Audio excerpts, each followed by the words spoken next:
નમસ્કાર મિત્રો, સ્વાગત છે તમારું મારી ચેનલ પર એક નવા વિડીયોમાં। મિત્રો, જો તમારા લગ્ન ન થતા હોય તો આ જગ્યા ઉપર જૂની સાવરણી મૂકી દેશો તો 7 દિવસમાં જ તમારા માટે એક સારું એવું માંગવું આવી જશે। મિત્રો, જો તમારા છોકરા કે છોકરી માટે કોઈ સારું એવું માંગવું ન આવે અથવા તો તેના લગ્ન થવામાં બહુ જ બાધા આડે આવતી હોય તો મિત્રો, અમે આજે એક એવા ઉપાય લઈને આવ્યા છીએ કે જો તમે પોતાના ઘરે જૂની સાવરણીને આ જગ્યા ઉપર મૂકી દેશો તો મિત્રો, તમને તમારો મનપસંદ જીવનસાથી મળી જશે। જો તમે એક સારો એવો જમાઈ અથવા તો એક સારી એવી વહુ ઈચ્છતા હોય તો તમારે આજે જ આ ઉપાયને શાંતિથી સાંભળવો જોઈએ। મિત્રો, ઘણીવાર એવું થતું હોય છે કે છોકરા કે છોકરી માટે બહુ જ માંગા આવતા હોય છે, પણ વાતો લગ્ન સુધી પહોંચી અટકી જતી હોય છે।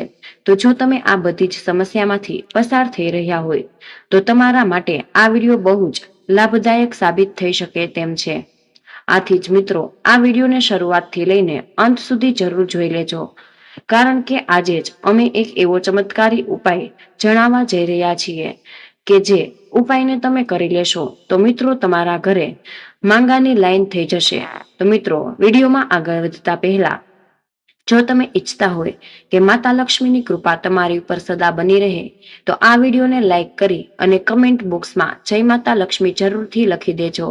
મિત્રો, લગ્ન એક બહુ જ પવિત્ર સંબંધ મનાય છે, પણ જો તે સમયસર થઈ જાય તો તે બહુ જ શુભ માનવામાં આવે છે। પણ અત્યારે ઘણા બધા છોકરા કે છોકરી એવા હોય છે કે જેના માટે સારું એવું માંગવું નથી આવી શકતું, તેના કારણે જ અથવા તો માંગવું આવે છે પણ તે લોકોને વાત લગ્ન સુધી કે સગાઈ સુધી પહોંચી નથી શકતી અને છોકરા કે છોકરીની ઉંમર એમ જ વધતી જતી હોય છે। તો જો મિત્રો, તમારી ઉંમર પણ 30 વર્ષ કે 35 વર્ષ સુધી થઈ ગઈ હોય અને જો તમારા લગ્ન થવામાં બહુ બધી બાધા આડે આવતી હોય તો મિત્રો, આનું કારણ તમારી જ જન્મ કુંડળીમાં રહેલો કુંડળી દોષ હોઈ શકે છે। મિત્રો, જો તમારી કુંડળી સરખી હોય તો મિત્રો, બીજા બધાની જેમ તમારા પણ લગ્ન થઈ જ ગયા હોય, કારણ કે એટલે કે મિત્રો જુઓ, અથવા તો વર્ષ સુધીમાં તમારા પણ લગ્ન થઈ જાય છે, પણ જો તમારી કુંડળીમાં કોઈ દોષ હોય તો મિત્રો, તમારા લગ્નમાં બાધા આડે આવે છે।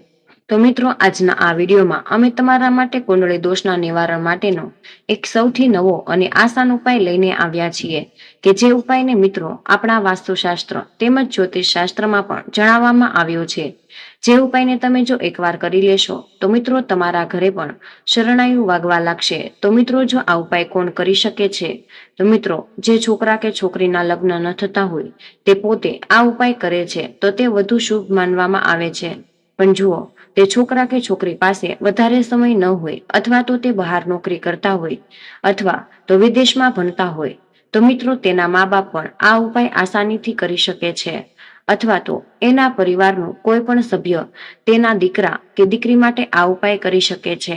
તો મિત્રો, આવો હવે આપણે જાણી લઈએ આ ઉપાય વિશે, આગળ વધીએ અને જાણી લઈએ કે તમારી આ જૂની સાવરણીનો ઉપાય કઈ રીતે કરવાનો છે। જો મિત્રો, તમે આ ઉપાયને સરખી રીતે સમજી લેશો અને પૂરેપૂરી શ્રદ્ધાની સાથે જ લક્ષ્મી માતાનું નામ લઈને આ ઉપાય કરશો તો મિત્રો, તમારા ઘરે જરૂર કંકુ પગલા થશે। તેમજ જો એવા કોઈ દીકરા કે દીકરી હશે જેના માટે કોઈ સારા એવા લગ્નનો પ્રસ્તાવ ન આવતો હોય અથવા તો તેના માટે જો માંગવું નહીં આવતું હોય તો જો એ આ ઉપાય કરી લેશે તો મિત્રો, તેના પણ લગ્ન નક્કી થઈ જશે। તો મિત્રો, આ ઉપાય વિશે આગળ વધીએ એના પહેલા જો તમે આ વિડીયોને હજી લાઈક ન કર્યો હોય તો એકવાર લાઈક જરૂર કરી દેજો અને અમારી આ ચેનલને પણ સબસ્ક્રાઇબ કરી દેજો કે જેથી કરીને આવા જ વાસ્તુશાસ્ત્રને લગતા વિડીયો તમને દરરોજ મળતા રહે। અને કમેન્ટ બોક્સમાં જય માતા લક્ષ્મી જરૂર લખી દેજો। તો મિત્રો, આ ઉપાય કરવા માટે સૌપ્રથમ તમારે એક જૂની સાવરણીની જરૂર પડશે। મિત્રો, હવે તમને એમ થતું જ હશે કે આ ઉપાય કરવા માટે જૂની સાવરણી જ કેમ જરૂર પડશે? તો મિત્રો, સાવરણીમાં એવી માન્યતા છે કે જે સાવરણીની અંદર માતા લક્ષ્મીનો વાસ હોય છે અને તેને સાક્ષાત લક્ષ્મી માતાનું સ્વરૂપ ગણવામાં આવ્યું છે। તો મિત્રો, તમે લક્ષ્મી માતાને અનુલક્ષીને અમે તમને જે પણ ઉપાય જણાવીએ છીએ એ ઉપાય તમે કરી લેશો તો તમને આ ઉપાયનું ફળ 100% પ્રાપ્ત થઈ જશે। અને આ ઉપાય કરવા માટે મિત્રો, તમારે જે પણ વાસની સાવરણી છે એને જ આ ઉપાય માટે કરવામાં લેવાની છે, પણ તમારે નવી સાવરણી આ ઉપાય કરવા માટે નથી લેવાની। જો તમે જે સાવરણીનો ઘરમાં ઉપયોગ કરી લીધેલો હોય, એટલે કે જે સાવરણી જૂની થઈ ગઈ હોય, એને જ તમારે આ ઉપાય કરવા માટે લેવાની છે. તો મિત્રો, બધાને ખબર જ હશે કે જે સાવરણીની અંદર લક્ષ્મી માતાનો વાસ હોય, આથી આપણે તેની ઇજ્જત કરવી જોઈએ. મિત્રો, ઘણા લોકો તો છે એ લક્ષ્મી પૂજા માટે નવી સાવરણી ખરીદીને પણ ઘરે લાવે છે. તો મિત્રો, તમે સાથે એ પણ જાણી લો કે તમારે આ ઉપાય કયા દિવસે કરવાનો છે. તો મિત્રો, તમે આ ઉપાય કોઈ પણ દિવસે કરી શકો છો. મિત્રો, જ્યારે પણ તમે લક્ષ્મી માતાને અનુલક્ષીને જે કોઈ પણ ઉપાય કરો છો અને કોઈ પણ દિવસે આ ઉપાય કરો છો, તો એનું ફળ તમને ચોક્કસપણે પ્રાપ્ત થઈ શકે છે. મિત્રો, લક્ષ્મી માતાના ઉપાય માટે કોઈ પણ એવું શુભ મુહૂર્ત જોવામાં નથી આવતું. આથી તમે મિત્રો કોઈ પણ દિવસે આ ઉપાય કરી શકો છો. તો મિત્રો, આ ઉપાય વિશે આપણે હવે આગળ વધી જઈએ. તો જો મિત્રો તમે સૌ પ્રથમ આ ઉપાય છોકરી માટે કરતા હોય, તો મિત્રો તમારે જૂની સાવરણી લઈને મિત્રો સાંજના સમયે પોતાના ઘરની પૂર્વ દિશામાં તમારે જૂની સાવરણી મૂકી દેવી જોઈએ. આની પછી મિત્રો તમારે 2-3 ચમચી હળદર લઈને 1 લોટા પાણીમાં નાખીને હળદરવાળું પાણી તૈયાર કરી લેવાનું છે. અને પછી મિત્રો આ હળદરવાળા પાણીના થોડાક છાંટા તમે તે જગ્યા ઉપર આ જૂની સાવરણી પૂર્વ દિશામાં મૂકી છે, તો એ સાવરણી ઉપર તમારે થોડીક આ હળદરવાળા પાણીના છાંટા નાખી દેવાના છે. અને પછી મિત્રો, જ્યારે પણ તમે આ હળદરવાળા પાણીના છાંટા આ સાવરણી ઉપર નાખો, ત્યારે મિત્રો તમારે પોતાના મનમાં ભગવાન વિષ્ણુ તેમજ લક્ષ્મી માતાના નામનું સ્મરણ કરવાનું છે. અને સાથે જ તેની પોતાની મનોકામના બોલવાની છે કે મારી દીકરીના જીવનમાં જે કંઈ પણ લગ્નમાં બાધા આવે તેને તમે દૂર કરી દેજો. મિત્રો, તમારી દીકરીનું જે નામ હોય એ નામ પણ તમારે સાથે લેવાનું. અને પછી ભગવાન વિષ્ણુ તેમજ લક્ષ્મી માતાને પોતાની મનોકામના કહેવાની અને તેને કહેવાનું છે કે અમારી દીકરીના લગ્ન યોગ જલ્દી જ બનવા લાગે. મિત્રો, આ સાવરણીના પ્રણામ કરવાનો સીધો જ મતલબ એ થાય કે તમે ભગવાન વિષ્ણુ તેમજ લક્ષ્મી માતાને પ્રણામ કરી રહ્યા છો, એટલે કે તેનો આદર કરીને તેને પગે લાગી રહ્યા છો. તો મિત્રો, આવો હવે આપણે છોકરા માટે આ ઉપાય વિશે વાત કરી લઈએ અને જાણીએ કે તમે જો પોતાના દીકરા માટે આ ઉપાય કરતા હોય તો તમારે કઈ રીતે આ ઉપાય કરવાનો છે. તો મિત્રો, તમારા દીકરા માટે જો તમે આ ઉપાય કરતા હોય તો કોઈ પણ દિવસે સાંજના સમયે મિત્રો તમારે પોતાના ઘરની જૂની સાવરણી લઈને ઘરની એ પૂર્વ દિશામાં કોઈ જોવે નહીં એમ આ સાવરણી મૂકી દેવાની છે. અને તમારે થોડુંક દહીં લઈને દહીંના છાંટા એ સાવરણીની ઉપર રાખી દેવાના છે. આના પછી જો મિત્રો તમારે પાસે દહીં ન હોય તો તમે કોઈ પણ પ્રકારનું અત્તર લઈને એક અત્તરના છાંટા તમે એ જૂની સાવરણીની ઉપર નાખી શકો છો. અને જ્યારે પણ તમે એ સાવરણી ઉપર દહીંના છાંટા નાખતા હોય તો મિત્રો ત્યારે તમારે પોતાના દીકરાના લગ્ન જલ્દી જ થાય એના માટે તમારે ભગવાન વિષ્ણુ અને લક્ષ્મી માતાને પ્રાર્થના કરવાની છે. અને સાથે જ એવી પ્રાર્થના કરવાની છે કે હે ભગવાન વિષ્ણુ તેમજ લક્ષ્મી માતા, અમારા દીકરાના લગ્નના યોગ તમે જલ્દી જ બનાવજો. અમારા દીકરાની ઉંમર વધી ગઈ છે અને જો એના લગ્નમાં કોઈ પણ બાધા આડે આવે છે તો એ બાધાને તમે જરૂરથી દૂર કરી દેજો. અને તેના માટે એક સારો એવો લગ્નનો પ્રસ્તાવ લાવી દેજો. અને સાથે જ મિત્રો તમારા દીકરાનું જે નામ હોય એ નામ લઈને તમારે સાવરણીને પ્રણામ કરવાના અને માતા લક્ષ્મી તેમજ ભગવાન વિષ્ણુને કહેવાનું કે મારા દીકરાના વિવાહના યોગ બનવા. મિત્રો, અહીં હવે છોકરા માટે પણ જો તમે સાવરણીને પ્રણામ કરી રહ્યા હોય તો એનો અર્થ એ જ થાય કે ભગવાન વિષ્ણુ તેમજ લક્ષ્મી માતાને પ્રણામ કરી રહ્યા છો. સાથે જ જો તમે સાચી શ્રદ્ધાની સાથે પ્રાર્થના કરશો તો મિત્રો તમારા દીકરાના લગ્ન માટે એક સારું એવું માંગુ આવી જશે. જો મિત્રો તમે રાત્રે આ ઉપાય કરેલો હોય તો એના પછીની સવારે તમે જ્યારે પણ જાગીને સ્નાન વગેરે જેવા કાર્ય કરીને જ્યારે પણ સૂર્ય ઉગે ત્યારે તમારે આ સાવરણીની પાસે જઈને તેને પ્રણામ કરવાના. તેમજ તેના પહેલા જુઓ તમે પોતાના ઘરની બહાર જતા હોય તો 1 લોટામાં પાણી ભરીને તમારે પોતાના ઘરના મુખ્ય દ્વારની બાજુમાં મૂકી દેવું. પછી જ્યારે પણ તમે બહારથી ઘરની અંદર પ્રવેશ કરો એના પહેલા તમારે આ 1 લોટો પાણી ભરેલું છે એનાથી તમારો હાથ મોઢું ધોઈને પછી જ ઘરની અંદર પ્રવેશ કરવો. આથી એ વસ્તુને તૈયારી તમારે પહેલેથી જ કરીને બહાર નીકળવું જોઈએ. અને પછી મિત્રો જો આ ઉપાય તમે સૂર્યોદય થાય એ પહેલા તમે આ વસ્તુ કરી લ્યો છો તો બધું જ શુભ મનાય છે. અને પછી મિત્રો તમે પોતાના ઘરની જે પણ પૂર્વ દિશામાં તમે આ જૂની સાવરણી મૂકી દે એને લઈને તમારે પોતાના ઘરની આજુબાજુમાં જ્યાં પણ 4 રસ્તા હોય છે એવી જગ્યાએ તમારે ત્યાં જઈને સાવરણીને ત્યાં મૂકી દેવી. મિત્રો, સાવરણી છેડે જો કોઈ પણ સૂતળી અથવા તો પ્લાસ્ટિકની દોરી બાંધેલી હોય તો એ દોરી તમારે ખોલીને સાવરણીની બધી જ સળીઓ છૂટી પાડી દેવી. અને પછી મિત્રો, તમારે આ પ્રકારે ઉપાય કરીને ભગવાન વિષ્ણુ તેમજ લક્ષ્મી માતાને પ્રાર્થના કરવાની અને પોતાના છોકરા કે છોકરી માટેના લગ્ન જલ્દી જ થાય એના માટે તમારે પ્રાર્થના કરવાની છે. અને તેને પ્રાર્થના કરવાની કે હે ભગવાન વિષ્ણુ તેમજ માતા લક્ષ્મી, અમે આ ઉપાય પૂરેપૂરી શ્રદ્ધાની સાથે એને કર્યો છે. જો તમે અમારા દીકરા કે દીકરીના જન્મ કુંડળીમાં જે કંઈ પણ દોષ હોય એને તમે જડમૂળથી દૂર કરી દેજો.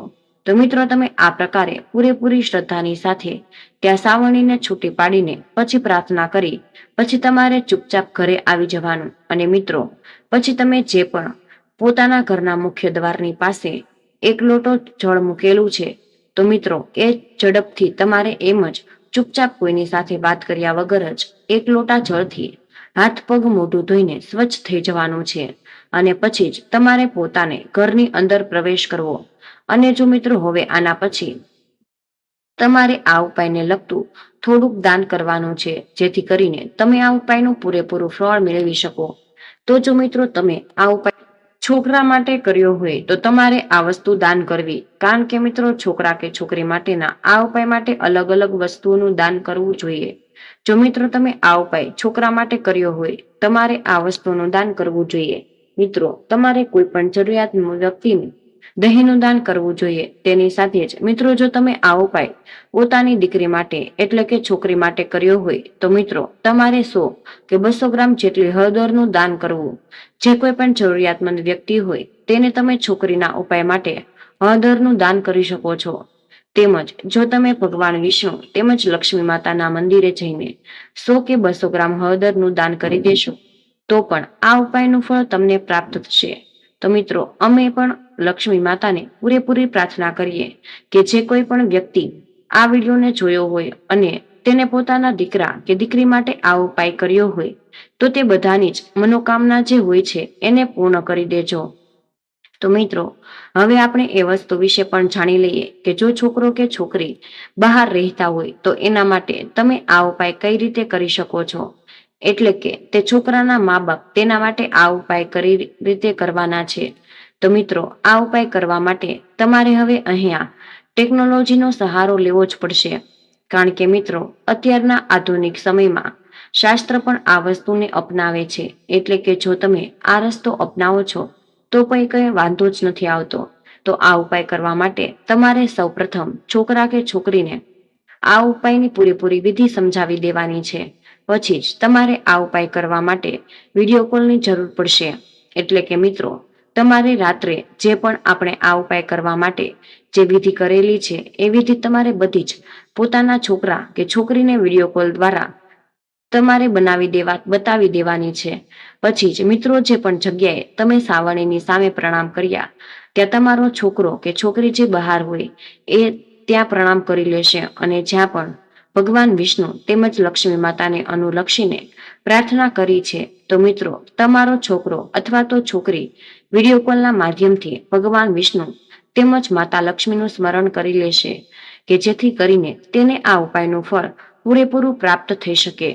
પછીના દિવસે મિત્રો, તમારે બહાર જે જગ્યા સાવરણી મૂકી હોય તે વિધિ પણ તમારે વિડીયો કોલના માધ્યમથી પોતાના દીકરા કે દીકરીને જે બહાર હોય તેને આ પ્રણામ જ બતાવી દેવાની છે. અને મિત્રો, આ રીતે તમારા છોકરા કે છોકરીની ભાવના પણ આ ઉપાયની સાથે સંકળાઈ જશે. તેને આ ઉપાયનું ફળ પ્રાપ્ત થઈ જશે. મિત્રો, જો તમે આ ઉપાયને શ્રદ્ધાની સાથે કરી લેશો તો તમારા દીકરા કે દીકરીના લગ્ન જરૂર ને જરૂર થઈ જશે. તેમજ મિત્રો, હળદરને લગતા ઘણા એવા ઉપાય કે જેને કરીને તમે પણ લગ્ન વહેલા કરી શકો. તો મિત્રો, જો તમારા લગ્નમાં વિલંબ થઈ રહ્યો હોય અથવા તો લગ્નમાં કોઈ અવરોધ આવી રહ્યો હોય તો દર ગુરુવારે ભગવાન ગણેશને એક ચપટી હળદર અર્પણ કરવી. આ ઉપરાંત ભગવાન વિષ્ણુ અને દેવી લક્ષ્મીની મૂર્તિ પાછળ હળદરનું પેકેટ છુપાવજો. આમ કરવાથી લગ્ન ખૂબ જ જલ્દી થવાની શક્યતાઓ બની શકે છે. તેમજ ધાર્મિક માન્યતાઓ અનુસાર ગુરુવારે હળદરનું દાન કરવું શુભ છે. આ દિવસે હળદરનું દાન કરવાથી સ્વાસ્થ્ય સંબંધિત અનેક પ્રકારની સમસ્યાઓ દૂર થઈ શકે છે.